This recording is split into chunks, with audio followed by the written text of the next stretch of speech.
Yo, yo, yo, what's happening? This is Rob, aka Skinny Blacks Lounge.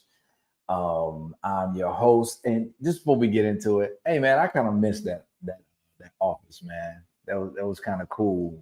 These humble beginnings of the show with all the chords, and people was talking about, hey, you should do something with those chords. I'm like, nah, that's the flavor for us, man. That felt great, and I missed that spot. So it's good to see that intro.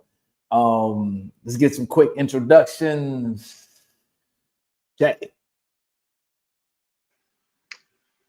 JT, the period is silent. Hi, Mom. I remember somebody told me about that cord, and I was like, I know what your bathroom look like.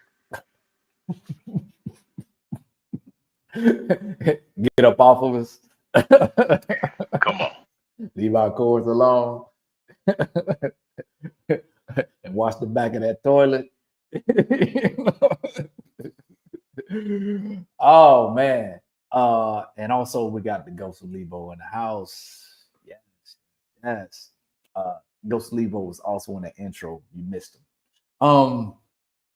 Well, before we get into the topics, we got a couple to kind of dive into, as we always do about this time. Sucker shit. No, man, I was thinking. Uh-oh. They teach us that there are things that you should be offended by, but actually it could be a good idea. Okay, say more. So, like for example, you know how when white folks be like, I got a black friend, and then black folks supposed to be offended by that. Well, sometimes it's actually a good idea to have a black friend. Let me give you an example. I happen to be scrolling through on Yahoo because I was looking about for some information about the government shutdown, right? Uh-huh. And they had an article on the best fried chicken spot in every state. Uh-oh. Okay. My blackness wouldn't allow me not to click.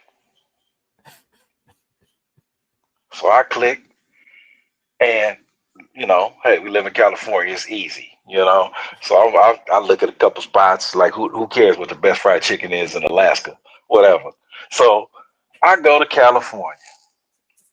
You will not guess what the number one, according to Yahoo, which is funny in itself. But according to Yahoo, the number one fried chicken spot in California is. Take a guess. In California, I was In, gonna say in California. Louisiana, but that's Yes. Another black person said that to me too. Chick-fil-A. Well, no, man. No, these are not chains. These are spots. Well, it could be a chain, Oh, but not a national chain. oh, But Louisiana's a solid guess, right? okay.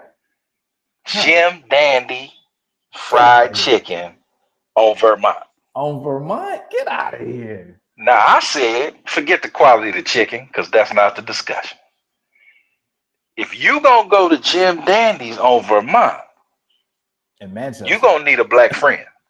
Oh, for sure. Because they may or may not have the best fried chicken, but let me tell you what they got. They got the best crackheads over there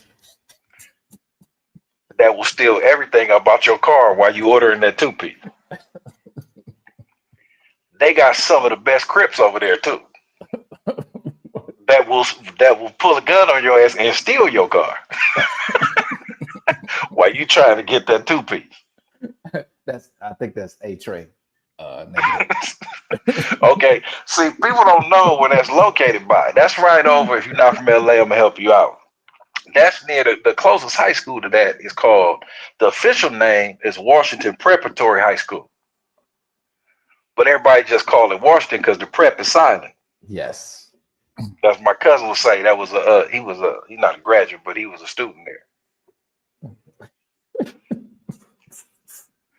where he majored in hustling and gangbanging.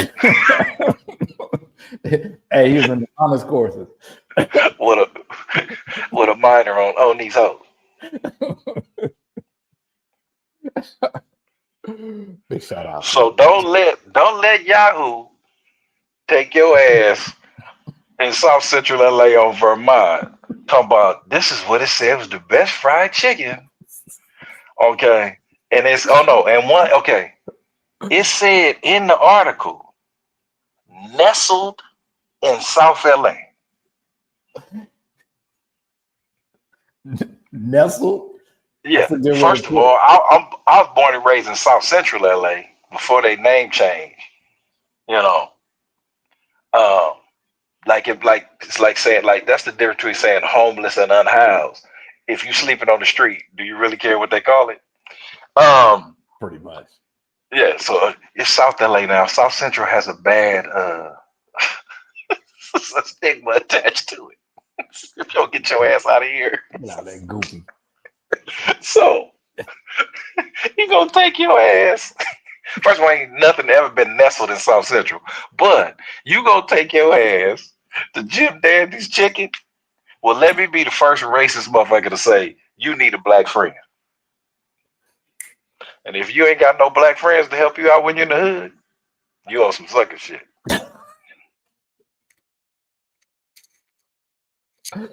Once again, did not see that one coming.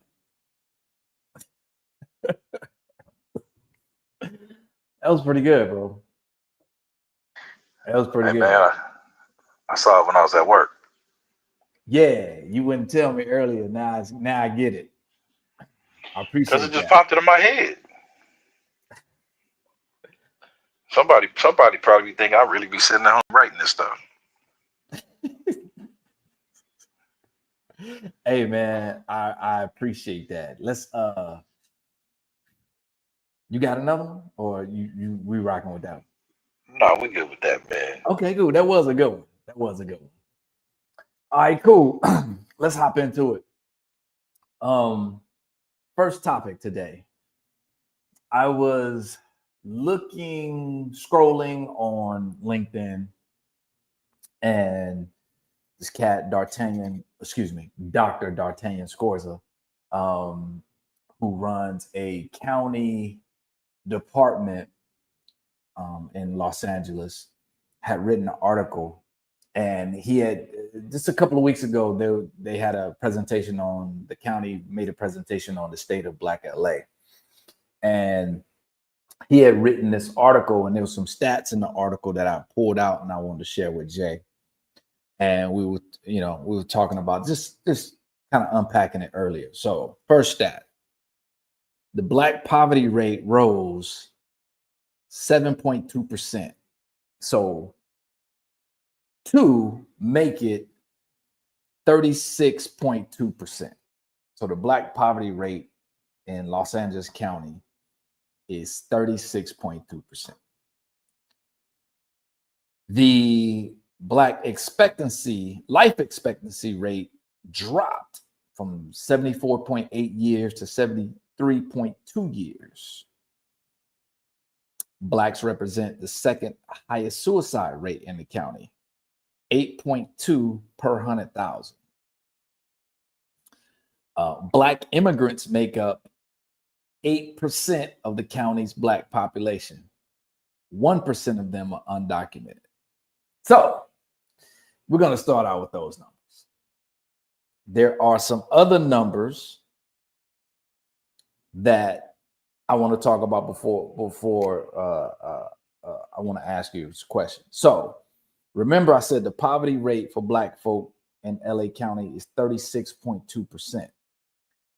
The homeowner rate for Black people in LA County is 32.5%. So we got a third in poverty, but another third own homes, with the median household income rate at 59,000 versus 105,000 for white folks. So 59,000 median household income with a 32.5 home ownership.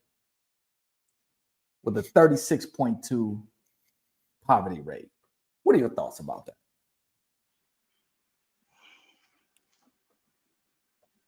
I think those stats speak for themselves.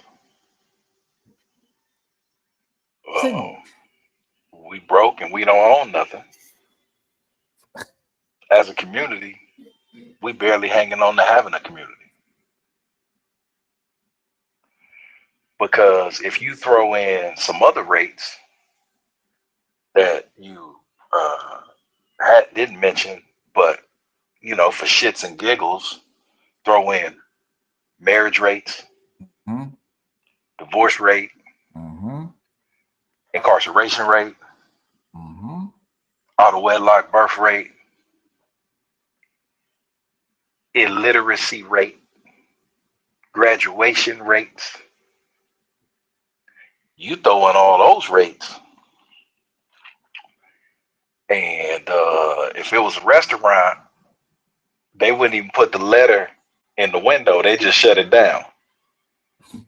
Grand opening, grand closing. I mean, I just never, I never seen a restaurant with the F in the window. This is true. Those they shut down, right? We just can't let you serve the people. You're not getting it right.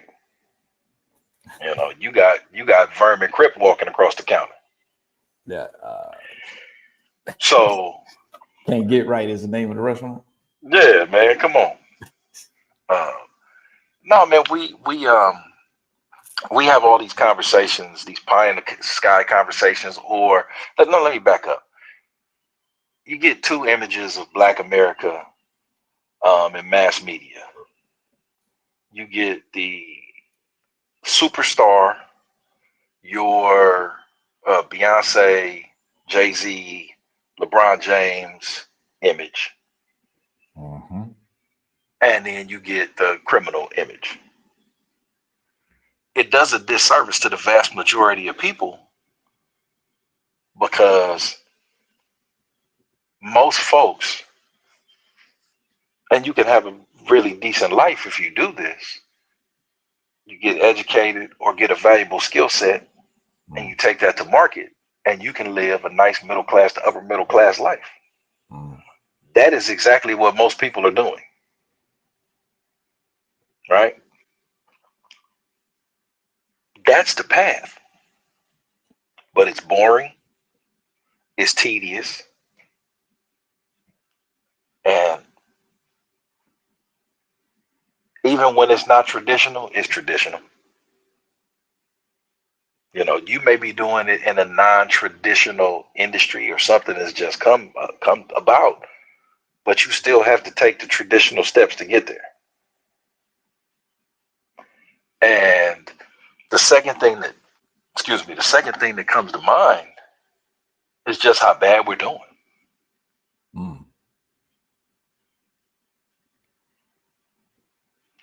And there's how you feel about something,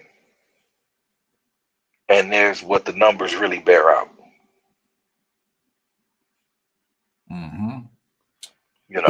So given those numbers, man, I was about to say, given those numbers, how you feel about this government shutdown and the focus of it, but I ain't gonna go there.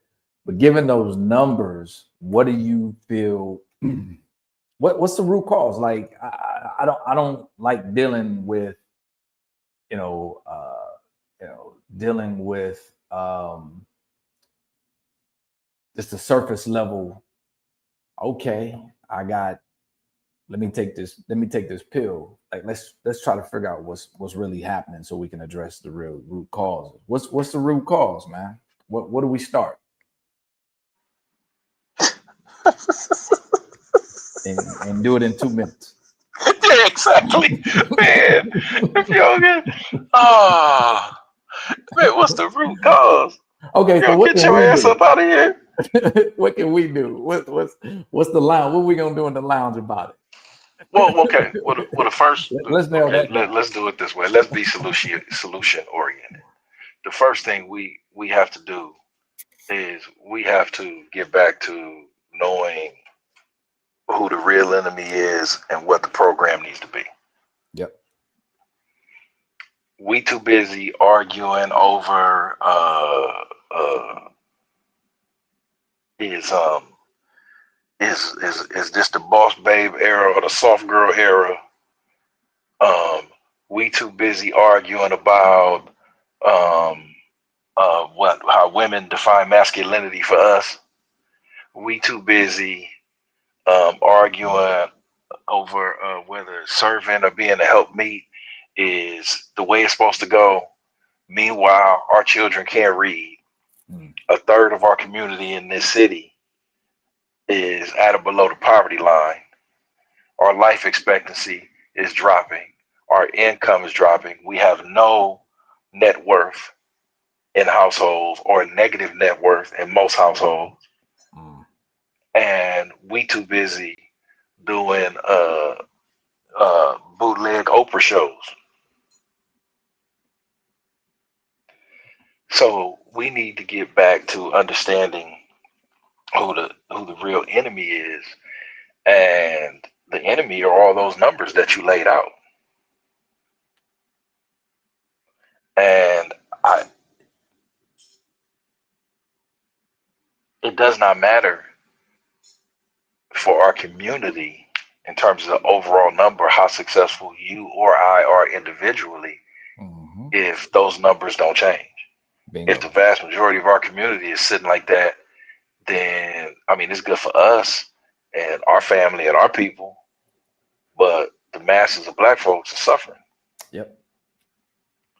And we have a selfish mindset, and you know, I've said it before. You know, I don't know a thing Black people like more than stunting on each other. You know, the joy in Black faces when they tell you, nigga, you ain't up on this. That look of just ecstasy, right? Yeah, that's what I'm saying. Like, y'all be killing them with this. Boy. Yeah.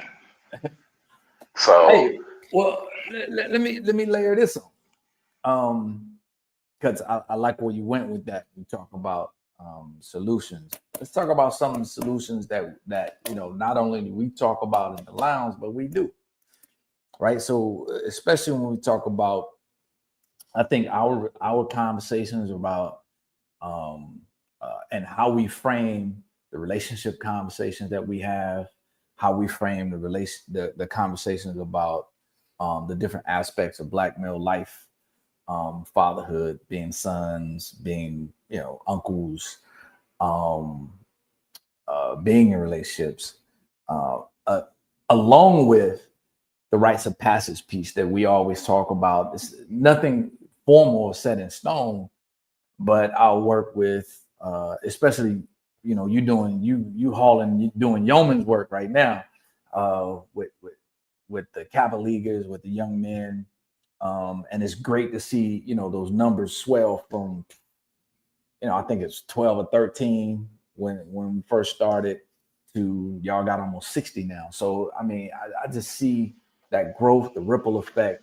Like when we talk about what are you doing, like there's evidence to what you and we are doing in the lounge. So I like where you started on the solutions part. Well, just for the record, we over 60. We crossed that number. We picked up some more. Appreciate young that men. I will no, come on, man. You know, that's dope. Shameless plug. I love it. So first of all, I believe. You damn near got more Kappa Leaguers than chapter members. We do. That's crazy, right? I believe that politically we need to be non-binary. Bingo.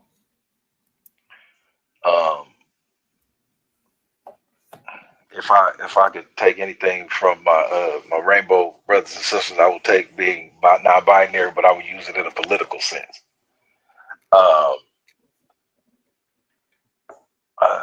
When I was a little kid, you know, we still pledge allegiance to the flag. but now black folks pledge allegiance to the Democratic Party. And this is not an advertisement for the Republican Party. Get that thought out your head. And if that's the first thought that you had in your head, then that's you being binary. Mm-hmm. We need to be results oriented and results driven. And it does not matter where we get it from. We need to hold some folks hostage until we get what we ask for. The second thing is we need to be selfish and insular. And we need to get a true black agenda and get on code. Bro. We don't need to get a everybody agenda, a we shall overcome agenda, a kumbaya agenda, a people of color, BIPOC, Tupac, all that shit agenda. We need to get black folks taken care of. Right? And I mean blackity black. I don't mean you became black because you wanted to get a UNCF scholarship because you got here 10 years ago. Or you pledged a D9 organization. I mean, we're not gonna do that. Well, we'll leave that one alone for later. I said it. Nah, let's we can have a discussion about the double standard. It's okay to have a white husband but not a white wife. It's fine. Right. That'll be later. Yeah. Let's get back on topic. On code. Yeah, back on code. And with that agenda, it can't be. See the things that are going on in our community and what our people are greater than red or blue, is greater than Christian versus Muslim, is greater than all of that stuff. All these different tribes we like to get into. You can be any of those things, but that has nothing to do with the fact that our children can't read the grade level. Man. So it doesn't matter if you have a Bible or a Quran if the kid can't read it. Bingo. There are things that we have to take control of, and study time is one. Look at the rates of study time in every community. Look at the rates of reading.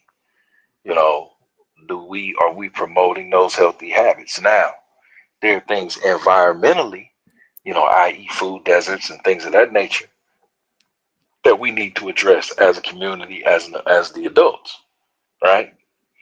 But it's also our adult responsibility to take care of our individual homes as well. And what does that look like? So, it is not an either or thing with me. It's a combination of multiple things.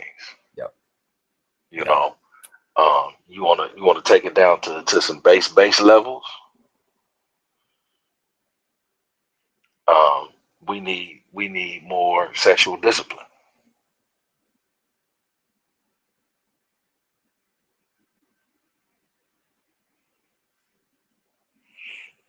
And we need to bring back a little more shame. Oh, yes. Yes. Little touch of guilt and shame.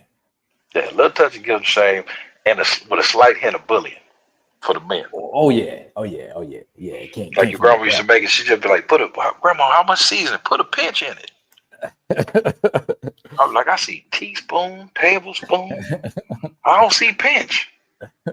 That's when you know what you're making. You put a pinch in it, right? Put a pinch of bullying. They don't even Joan no more. Like, what's up? Hey, I'm gonna add to that because I absolutely had already written Black Agenda and underlined it twice. And even as I think about the things that would be in that Black Agenda, before I get there, let's talk about what that is. What does that mean? It means that there's an umbrella set of policies and focus. Is foci the plural of focus? I don't know. You the English major. Multiple focus areas that could be the foundation for political and social agenda for Black folk. So what would that mean? That would mean that could be my suggestion: reparations, which includes cash payments, universal or free health care for Black folk. And I like what you said about taking control of some things, taking control of our education.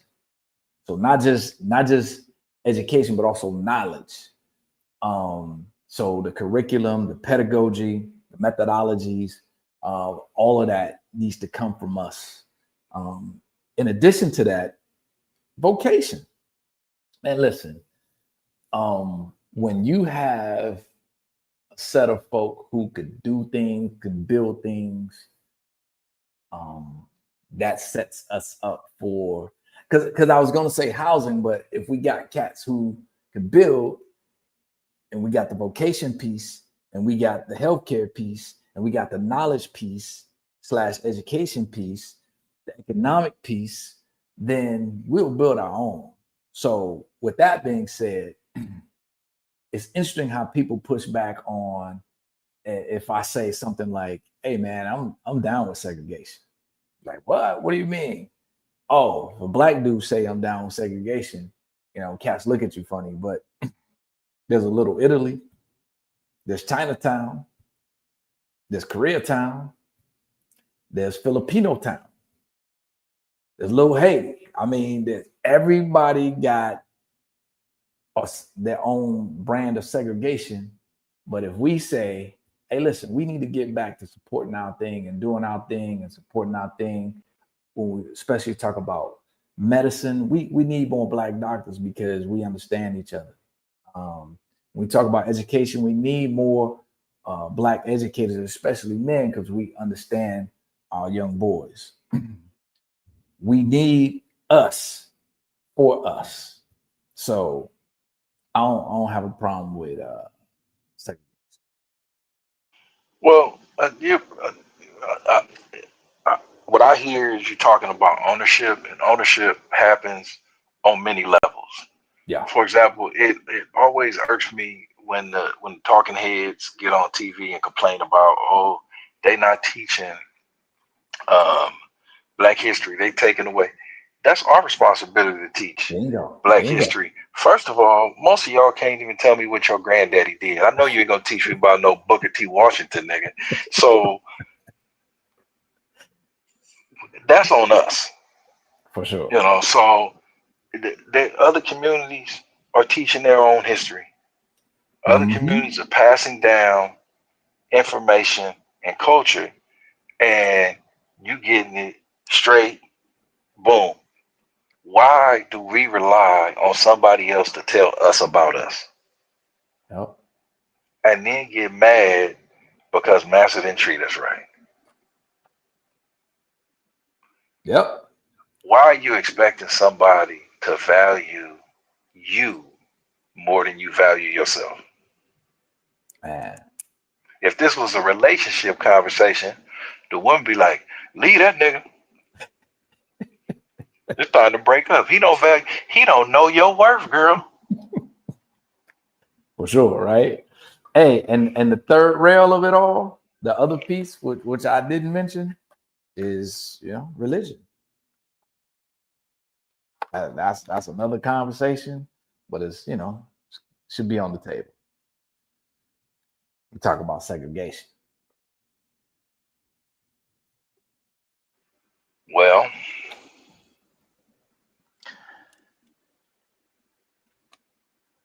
when we talk about America, the vast majority of Black America is Christian. So when we say the Black church, we typically are talking about the Christian church. Okay, we're not talking about our other brothers and sisters that practice the other faiths or other faiths, right? Mm-hmm. No matter what they are. So when I say the black church, I'm speaking of that tradition. The black church used to be the hub and the Yep. center of not just gathering but social movements. They were the setter of the standard in terms of the family, of Yep. rules, and they did provide shame and some guilt and some pressure to conform to certain sets of standards. That's going away, and the black church is largely now a feel-good session and a profit center for who's ever running the church. Man. And they're going to tell you what you want to hear to keep you coming back. Man. I remember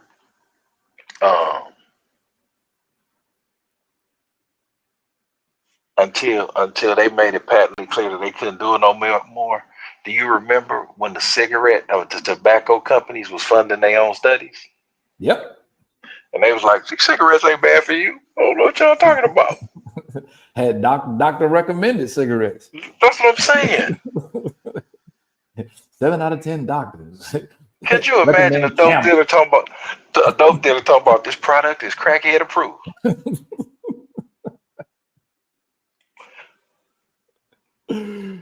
That's the game we in. Yeah. Right?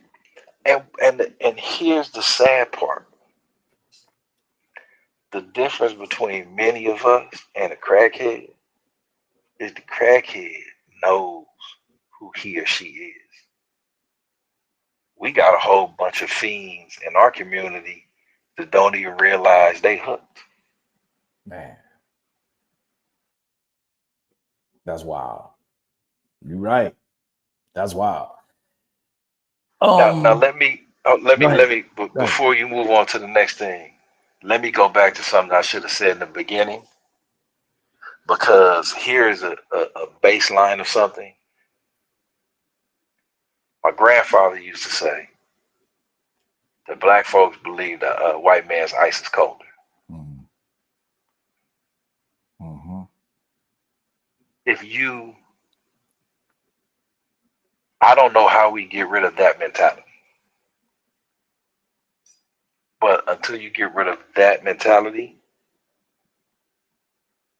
you'll always want to put on Nike instead of Actively Black. I love that. And be proud. Great example. And be proud to rock your Nike gear instead of being proud to rock your Actively Black. And if you do go online and complain about it costs too much. Right. Crazy. Another layer to this conversation is the incarceration rate. So people would say, hey, listen, incarceration rate, the murder rate, look, you guys are doing it to yourself. And thank you. But what they don't see in that murder rate is that 7.5 times more likely black folks, 7.5 times more likely to be wrongfully convicted than white folks. 7.5 times, right? And it says 50% more likely to involve police misconduct. These are black murder cases. And then when you talk about the exoneration rate, I don't have it in front of me. I think the exoneration rate is above 50% in murders. So, what's the real numbers? I'm gonna tell you this right now. If white folks start going to that Jim Dandy on Vermont, that rate go up. But well, white folks. They gonna creep up. Go see a little uptick. Their numbers gonna rise. I hope y'all enjoy that chicken. Don't go to that. Is it Vermont? Is it Western? Um, Western and Manchester, I think it is. But hey, white folk, don't go to the Jim Dandy on Western and Manchester or Vermont. no, it's Vermont. It's right off the we about to argue LA streets right now.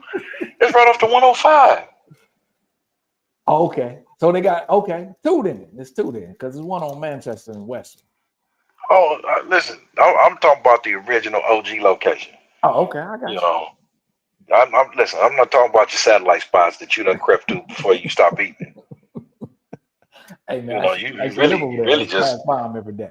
No, I'm just saying, you really just telling on yourself and your missions. Yeah, pretty much.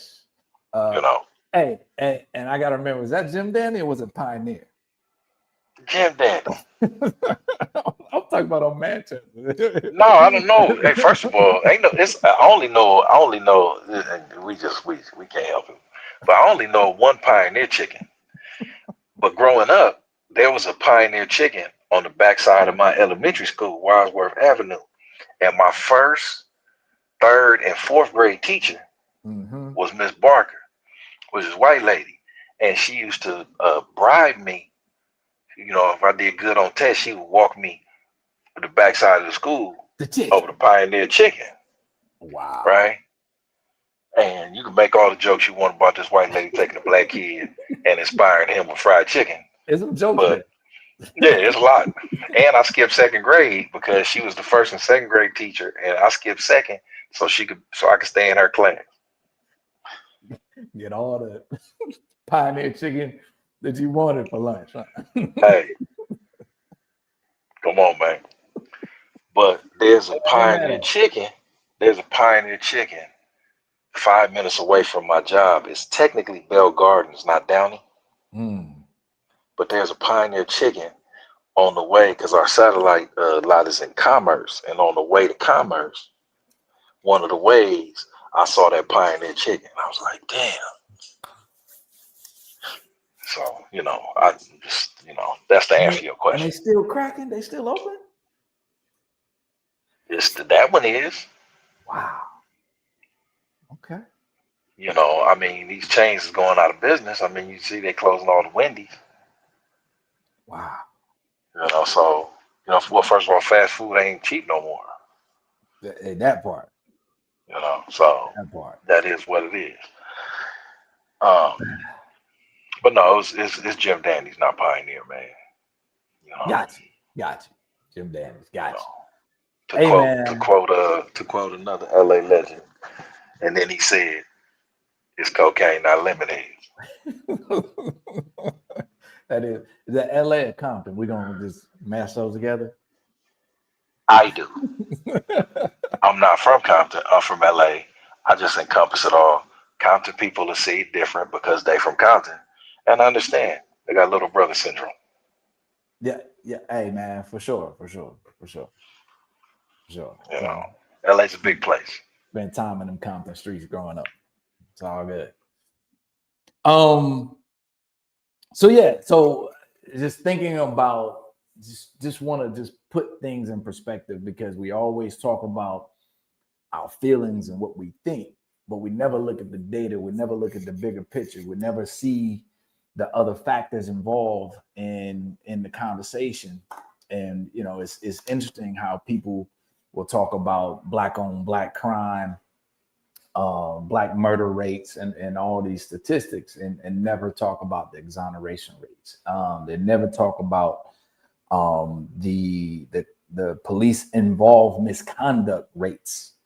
And so that's a factor. The other piece that I want to go back to, which I thought was interesting, is that the median household income is $59,000. And we still got a 1/3, a little less than a third, almost at a third home ownership rate. Thought that was pretty good, given the circumstances of Los Angeles. Well, no, because I mean we passed a lot of that stuff down, and we inherited things, but it's also skewed because this is LA, and the cost of living here is just so expensive. So you say the median household is 59,000. But I believe that in order to afford a home, to buy a home now in current LA, you need to be making 120,000. So what is So we got considered the poverty? extremes, right? We got the one third of us What in is considered poverty. the poverty line in Right, LA right, is different than in other places, right. right? So it's all about it's regional, it's local, it's perspective. You know, um, for 500,000 in certain cities, you got a baby mansion. For 500,000 in LA, you living next to a crib. You gangbanging for 500,000. Hey, I'm only laughing because the area where I used to work, Broadway, Manchester, you are absolutely correct. Absolutely I'm correct. not. I know I'm correct. The shit just sounds funny, but it's true. Oh man. Crazy. Crazy, crazy, crazy. Education. Black students have the highest suspension rates, for Black boys suspended at a rate of 2 to 3 times higher than Black girls nationally. 13.7% of Black students are in special education, which is the highest rate, with Black boys disproportionately represented. 51.2% of Black students complete college prep courses. Crazy. So yeah, man. Any other questions you had about the state of Black LA in the data and the stats? Here's another thing. We don't control any means of production, and when I mean means of production, I don't solely mean business. I'm talking about education as well. Yep. We don't control the means of production. We haven't started our own schools, and in absence of starting our own schools, we're not interested in the school board or getting people on it. We're not interested in our local stuff and banding together and advocating and saying, okay, you're not serving us, we're gonna get you up out of here. This is what we want. Yep. Right? That's what a true community would look like. That's why I said we don't have the community that we like to talk about having. You know, I'm cool. I got a beautiful family, and us getting together to barbecue or for a fish fry and listen to Marvin Gaye, and two-stepping is great, but that's not public policy, and that's not gonna help our young people. Mm-hmm. And I got a mean ass cha-cha on me, but that ain't gonna help you with your SAT. No. So until we get that together, and then we just blowing smoke. And Jay, it's super simple, man. Having the opportunity to be around and work in some local politics on some campaigns, it's super simple. So let me give you an example. So up in Monterey Bay, doing some work with Monterey Bay County, they have a number. They say, oh, there's 14,000 Black folk. And so the conversations that we're having is around a Black agenda. With 14,000 voters, what elections could you sway? All of them. you can elect whoever you want to when you got a block of, hell, when you got a block in LA, if you got a block of 3,000 people, you can sway any school board, you can sway city council with a block of 3,000 people. And they got a block of 14, right? And so they're looking at formulating this Black agenda. So when we talk about these things, people think, oh, that's pie in the sky, that can't happen. No, absolutely not. It can happen because when you have voting blocks and people voting in their own self-interest, then what you find is that you start swaying and influencing elections. Easily done under a specific agenda of across the board who we want. We don't care if you purple party. If you're gonna rock with this agenda, we're gonna rock with you. And when you don't, you out. But I did want to bring up that example in Monterey Bay, because when they were feeling some sort of way about, oh man, we only got 14,000, and I was like, 14,000. I'm like, man, that's phenomenal. You could swing and sway every election in Monterey, the city and county. So it's not far fetched to do this, to think about it. But like you said, we got to get away from the mental enslavement of the white man's ISIS code. Well, people would be surprised locally how few votes it takes to swing things. Bingo. A lot of times, it is just a loud and organized minority that moves agendas. Yep. But as a group, we're not interested yet. It don't hurt enough. Well,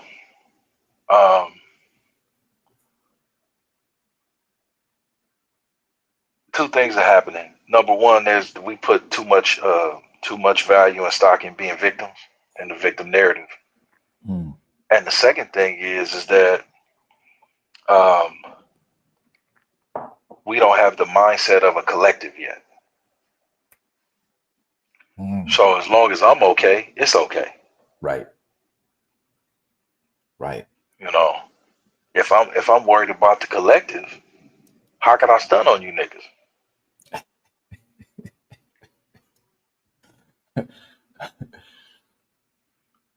I can't uplift and organize and tell you I'm better than you at the same time.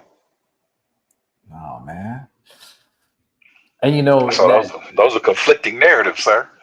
And then you had, the seemingly, man, when we talk about politically, well, socially and politically, when we talk about a common enemy that our parents and grandparents experienced, it seemed easier. It seemed easier, but then the goalposts changed, the game got sweet, and then the narratives get switched up and muddled and diluted, and then you start thinking that they start getting gaslighted and thinking I'm the cause, I'm the reason, right? And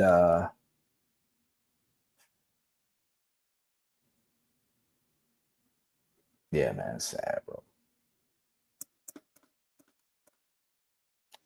Hey man, this, when you start doing this state of Black America shit, it gets depressing when you really look at these numbers. And after you get done with that part, then you have to move forward.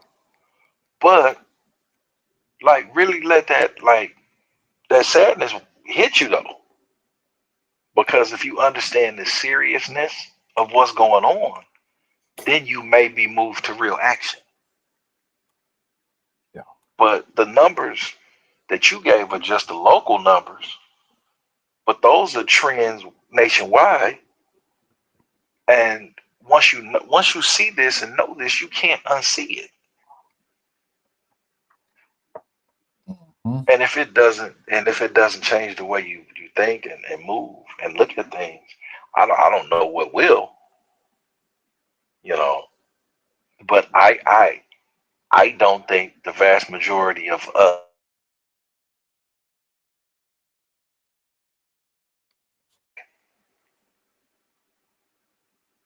is what I'm saying. We just say, yeah, it's bad out here. Right. And our conversation, we're heavy on the rites of passage piece. I think it's just so important to start pouring into our young folks early about who they are and empowering them and our history, and start giving them perspectives that they wouldn't get out that's from non-Black folk. But also the piece that you talked about, having control of our own, not just our narrative, but our own education.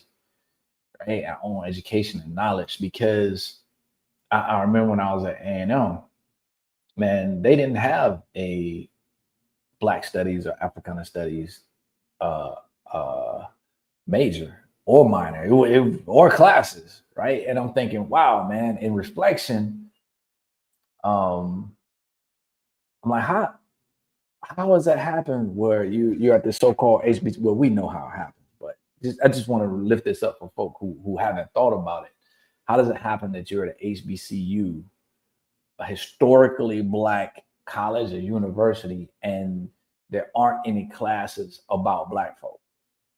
There aren't any classes about African perspective or worldview, but yet is packing in Black folks left and right. That, so when we have the opportunity, and I say we as in Black folks have the opportunity to control the education, the curriculum, and the pedagogy, then that may take a exit, a press eject from the current system, of course. And actually, the idea that you came up, that I heard from you, and I heard it's a complimentary thing from someone else about Black education, Black higher education, is, hey man, let's take the 100 and something so schools and narrow them down about 50. You know what I'm saying? Now I'm down to 50 schools with the type of curriculum that's going to push our people, whether it's finance, whether it's STEM, whether it's, and take another 50 of those universities and turn them into vocation schools. I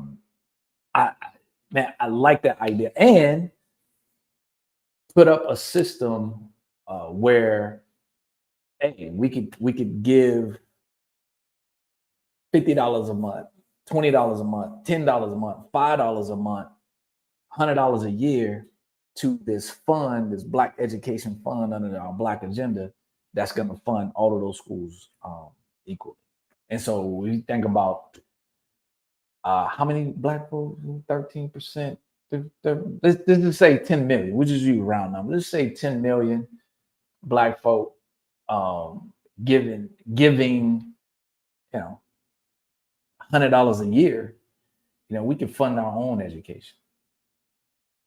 5 million. Well, yeah. Well, we also have to get serious about certain things and say, we got to get on point with the agenda. One thing that I do appreciate about the Nation of Islam is that they're gonna put folks in roles and set them on course. While I appreciate your interpretive art of dance degree that you got from whatever liberal arts institution, that's not pushing. That's not helping our people forward. When especially for that price. Well, no, what I'm trying to say is, let me make it plain. Gravy is only good when it's poured on top of something. And what those degrees is, and what that stuff is gravy. Yeah. We don't have the meat and potatoes on the table yet. Right. So we can't establish these means of ownership and production and education, and we don't have any Black male teachers. Bingo. We don't have enough engineers. We don't have enough doctors. We don't have enough dentists. We don't have enough electricians. We don't have enough plumbers. Right. We don't have enough of those things. Construction company. Period. So we got to get serious about it.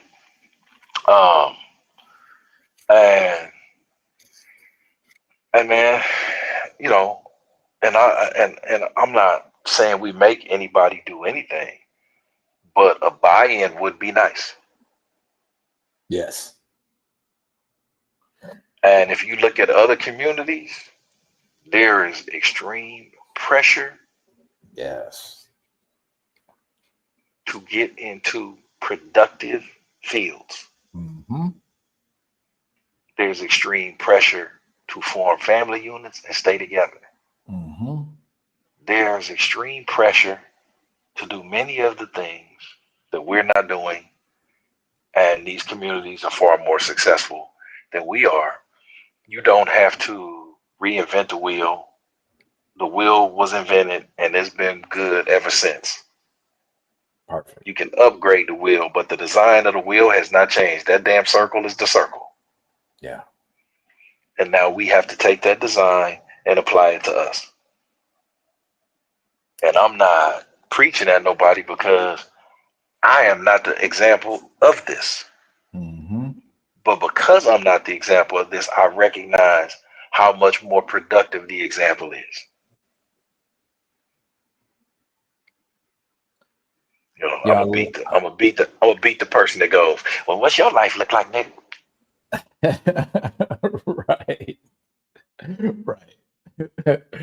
um you said something that was so deep, man, and I keep thinking about um man, what was that Leonardo DiCaprio movie, man? And he was, and the gangster sent him to school to go to the academy, to police academy, go to law school, you know what I'm saying, to come back to help. I mean, of course, it was to help him in his criminal enterprise. To the party. The Departed. I'm thinking about how do we, even in LA, man, as we think about our young men that we pour into, how do we, plant the seeds in them? Like, hey, listen, look around your neighborhood, figure out what's missing, and how could you play a role in filling that gap? Sending these young men off to find their vocation, to bring it back to help, sending them that major those skill sets, that knowledge to come back, help improve. But yeah, man, I think it starts with the rites of passage. We got to be pouring that into them early. At the same time, they're getting bombarded with the BS out there of stunting. So There was no more no more greater advancement of a group of people in the history of this country than black folks that came out of slavery. no doubt. And the numbers bear that out. People could say how they feel, this and that, but there is no greater. None. Okay. And arch conservative people have pointed this out. Mm-hmm. What did they have then that we are lacking now? And it takes having a sober look at it, though. Yes. You have to take the emotion out of it and really examine it. And what happens is people take it personally because it doesn't fit what they're living right now. Mm-hmm. And then they want to find all the exemptions, all the loopholes, and all the exceptions.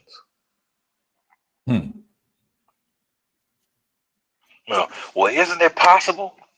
Well, it's possible to win a hand of dominoes with 5 doubles. But more than likely, you're going to get your ass whooped. Not probable. And so, are we going to wish on a star, or are we going to build a community? Yeah, man, I'm holding hope. Keep hope alive, because I love black people. Well, I mean, if you want to drown the collective, so you can make excuses for what you want to do individually, then there is no community. Real talk, man. Real talk. All right, brother. I think we set it on fire. That was pretty good. Thank you. So before we get out of here, I'm gonna let you have the last word. But before we get out of here, big ups to Dio behind the boards. Big ups to the Gathering Spot in LA. Big ups to Tally and Twine. Got the red band, canvas band on tonight. Big ups to all of you. Hey, like, share, subscribe. Have a conversation. All right. At any point in time, you can still put comments in. We'll look at it. So my final thought is, and I'll let Jay have the final thought. My final thought is, the takeaway from this conversation is not just about a Black agenda, but the things that support and move us toward a Black agenda is about a Black consciousness, a Black worldview. That's about Black community. So let's push toward that. Let's lift one another up toward that in any way you can. Make your legacy every day somehow. Miles, that's what Cameo came up with. It's pretty cool. I dig that. So final word goes to you, Jay. Well, I've told this story before, but I think it bears repeating. My thoughts on us as a community goes back to a conversation that I had with my son when I was personally disappointed by some of the things he was doing. And I looked at him and I said, one of these days, I hope you start fucking up instead of fucking down. And at least if you was fucking up, you was trying to do something and you failed at upward and moving and motion. Mm-hmm. And then we can work on improving so you can hit a target. Right. But fucking down, people think it takes no effort. I would suggest it takes more effort to be complacent. Yep. It takes more effort to struggle to fail instead of struggle to succeed. Mm-hmm. I would say it takes more effort to stay in the same place and dull yourself to seeing the same surroundings and the same situation generation after generation. I would say it takes more effort to do all of those things than to change the trajectory, because life is going to be a struggle regardless. So choose the better struggle is what I say, So if you're going to ask me what my final word is, it's time to start fucking up.